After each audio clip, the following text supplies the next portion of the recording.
parsha is called Bemidbar, which means in the desert. It is in the book Numbers, chapter 1, verse 1, chapter 4, verse 20. This portion describes the time after Jews fled Egypt.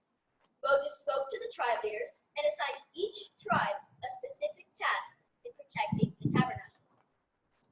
God ordered a census to account for every male who was able to serve in the war. The ages of these males were to be between 18 and 30. Each tribe had a certain responsibility throughout this long journey.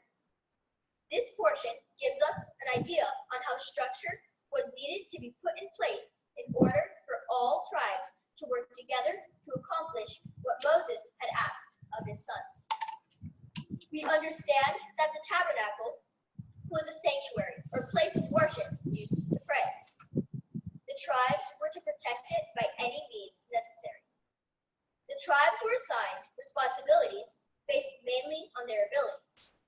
We also see that in the story, the Levites are assigned a completely different task within the tabernacle. From this portion of the Tanakh, I learned that in order to achieve a certain goal or task that requires many people, every individual needs to learn how to work together with others to accomplish the goal.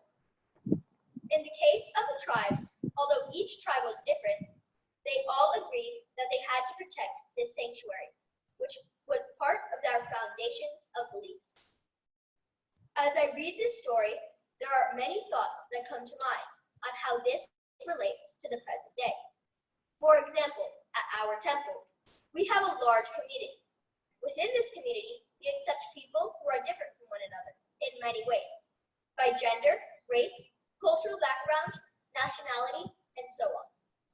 In my opinion, what makes this temple so special is that we value the differences that people bring and embrace them with love and acceptance. As many of you know, I am a soccer player. The players know that soccer is a team sport. In order for a team to win a game, the players must work together and everyone must do their best. The coach looks at his roster of players and decides who will be assigned to a specific position on the field based on their abilities. All of us come from different backgrounds and different skill sets, but we unite as a team in order to accomplish our goals. In today's world, we should focus on the positive aspects of diversity. We should find ways to work together, to use our knowledge and skills towards healing the world, tikkun olam. That is what the tribes did in coming together to protect the tabernacle. When facing the pandemic that is occurring around the world, we all should think about how we can prevent ourselves from contracting the virus or spreading the virus. Just as it is important as knowing the numbers of those who defended the tabernacle, it is important today to know the number of people affected by the virus. It's also important to know the number of people that we can count on for treating those who have contracted this virus.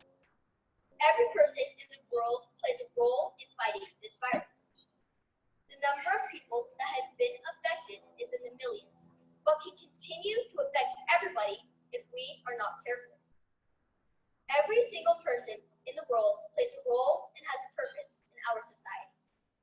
Today, the most important goal for everyone is to kill the virus and to heal the sick infected with the virus.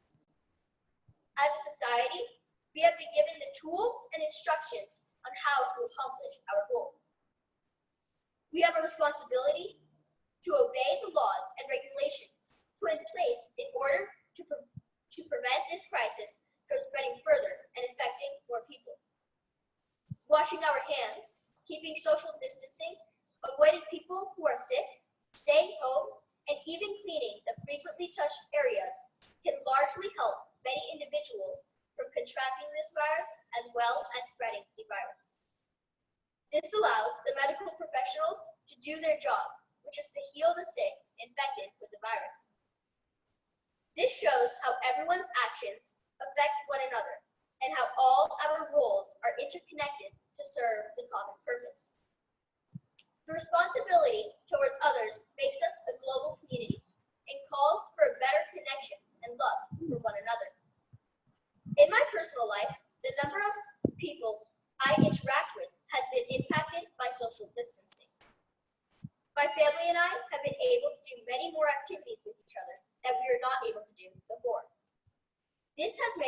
connection and bond with my family much stronger.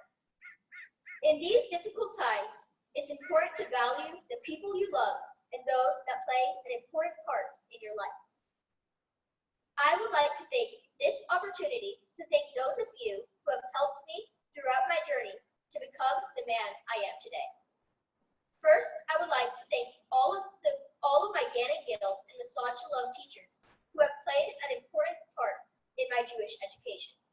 Thank you to Mora Esther, who has led me through my blessings and prayers throughout the years. Thank you, Cantor and Rabbi, for helping me make my bar mitzvah day perfect. Thank you, Mom and Dad, for encouraging me along the way. Thank you, grandparents, for the unconditional love and support I needed.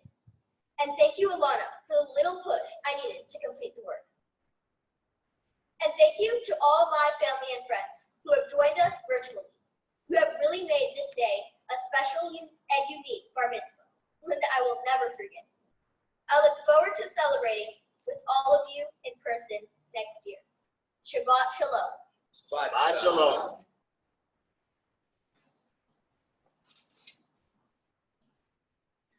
Shabbat Shalom y buenos dias.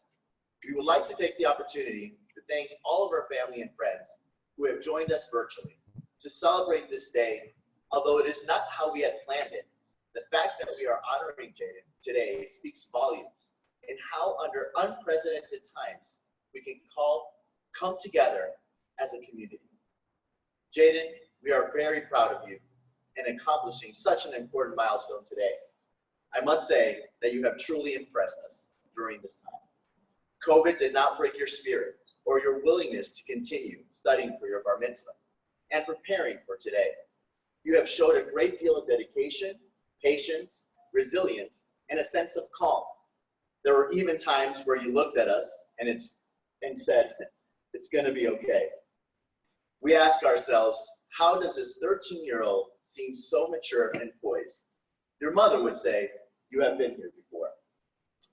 You see, Jaeden, when you meet people,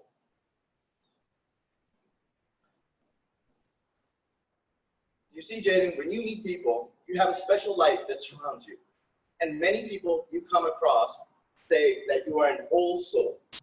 You have a sense of maturity way beyond your years.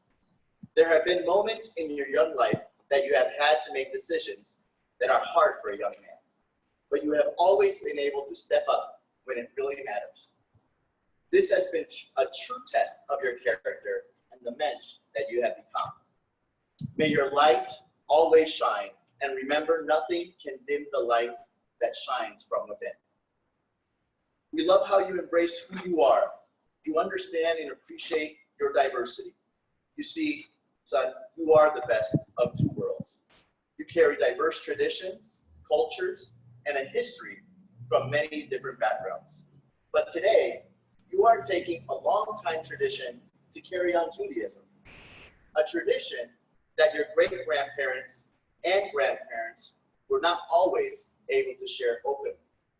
This is an important responsibility and something we hope that you pass on to your children. You would probably agree that your mother and I are not the easiest parents. We are tough, strict, and high expectations. I would say that's definitely from your Eastern European side. But we do this because we want you to be the best version of yourself. Many times, I am specifically harder on you. Because as a man, I want you to reach your full potential. You see, son, you can accomplish anything you put your mind to. You have that it factor. Your abuela would say, tienes ese sabor. But these things can only happen as you hear me say all the time. You must take initiative. You see, that is what will set you apart and give you a heads up in life. Even though we are hard on you, we want you to know that you and your sister are the most important people in our lives. One last piece of advice. As you know, we are a family of dancers, and your mom's favorite quote resonates in today's world more than ever. And it says this: life is not about waiting for the storm to pass. It is about learning to dance in the rain. Mazel tov, mi sol.